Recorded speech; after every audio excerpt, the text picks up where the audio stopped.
All right, let's dive into Azul. You've probably seen this game around. It's one of those that's just gorgeous. But don't let the pretty looks fool you. It's a real brain burner. So get ready, because we're going to turn you into a master tile artisan, working for the King of Portugal himself. So to really get this game, you got to know the backstory, and believe it or not, it's based on a real thing. Picture this. King Manuel I of Portugal is visiting the Alhambra Palace in Spain, and he is just completely blown away by these incredible decorative tiles, the azulejos. He basically said, I have to have this. My own palace needs to look this amazing. And guess what? That's where you come in. In this game, you're not just moving pieces around. Oh no, you are a master artist. The king has personally hired you to decorate the walls of his royal palace. So, yeah, no pressure, right? Just gotta create a masterpiece for a king.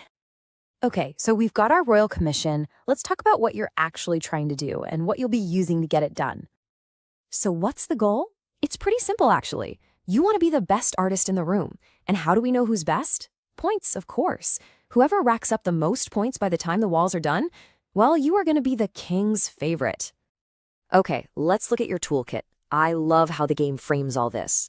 Your player board, that's your canvas. The 100 colorful, chunky tiles, those are your paints.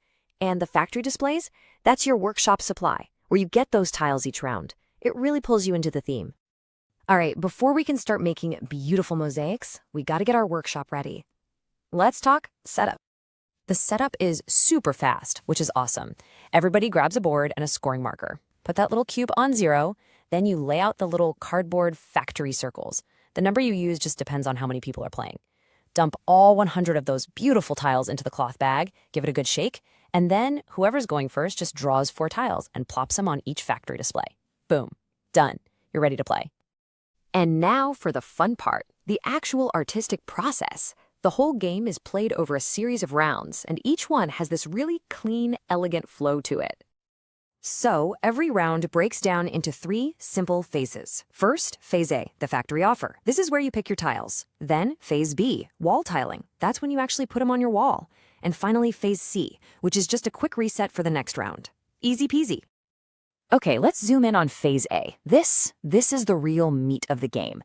This is where all those juicy, sometimes absolutely agonizing decisions are made. It's all about picking the right tiles at the right time to fill up those rows on your board. So when it's your turn, you have one simple choice to make, but it's a big one. Option 1, pick one of the factory displays. You look at the 4 tiles, choose one color, and you take all the tiles of that color. The ones you didn't take, they get pushed into the middle. Option 2, take tiles from that pile in the center. Same rule. Pick one color, take all of them. Now there's a twist. The very first person to take from the center also has to take that first player marker. It means you go first next round, which is great, but it also costs you a point. Classic risk-reward. So you've grabbed your tiles. Now what? Well, you immediately have to place them on one of the 5 pattern lines on the left side of your board. You've got a row that holds 1 tile, one that holds 2, all the way down to a big one that holds 5. Your job is to fill those up. But what if you have to take tiles you can't use, or maybe you take way too many of one color? Well, they fall on the floor. That bottom row on your board, the floor line, is basically your penalty box. Any tile that lands there is going to cost you points. Ouch. You want to avoid this most of the time, but a crafty player might take a small hit just to force their opponent to take a huge pile of tiles they can't place. That can be a devastating move. All right, once every single tile has been taken, it's time for the big payoff. Phase B, wall tiling.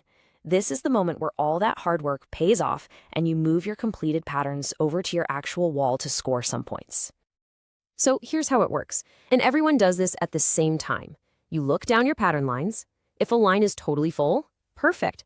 You take the rightmost tile, slide it over to the matching spot on your wall, and, this is important, you score it right then and there. The rest of the tiles in that completed row, they just go into the discard box. If a line isn't full, no worries. The tiles just stay there for the next round. Okay, let's get to the most important part, getting credit for your work. Getting points. Let's break down how scoring actually works. The whole scoring system revolves around one key idea, adjacent tiles. Basically, when you place a new tile on your wall, you get points for every tile is connected to in a continuous line, up, down, left, and right. Creating these connections, That's how you get the really big points. Okay, check this out. Let's do a quick example. Say I place this blue tile right here. Horizontally, it's all alone. But look, vertically, it connects to these two other tiles. So we've just made a column of 3. So how many points is that? You guessed it, 3 points. 1 point for each tile in that line. Super simple. But hang on, this is where the magic happens. What if you place a tile that connects things both horizontally and vertically at the same time? Well, this is awesome. You get to score both lines, and the tile you just placed, it gets counted in both scores. Look at this example. By placing just this one tile, we complete a horizontal row of 4. That's 4 points. But wait, it also completes a vertical column of 3. That's another 3 points. You add them up, that is 7 points for placing one single tile. That's how you win this game. That's efficiency. Okay, so you just keep doing this, drafting tiles, placing tiles, scoring points, round after round. But when does it all end? Well, it ends when someone's masterpiece is getting close to finished, and that triggers the final judgment. The game end is triggered the moment any player finishes a complete horizontal row of 5 tiles. The round finishes, and then it's time for bonus points, and these are huge. You get 2 points for every complete horizontal row, a whopping 7 points for every complete vertical column, and the big one, 10 points for each color that you manage to place all 5 tiles of. You have to be thinking about these bonuses right from turn 1. They can absolutely swing the game at the very end. So at the end of the day, Azul is this incredible mix of building your own beautiful thing while also trying to mess with your friends. It's a delicate dance. You gotta get the tiles you need, but you also have to watch what everyone else is doing and stop them from getting what they need. It's all about planning ahead, looking for those big combo scores, and knowing when to take a small penalty to dish out a big one. So the only real question is, when you sit down to play, will your wall be the masterpiece the king demands?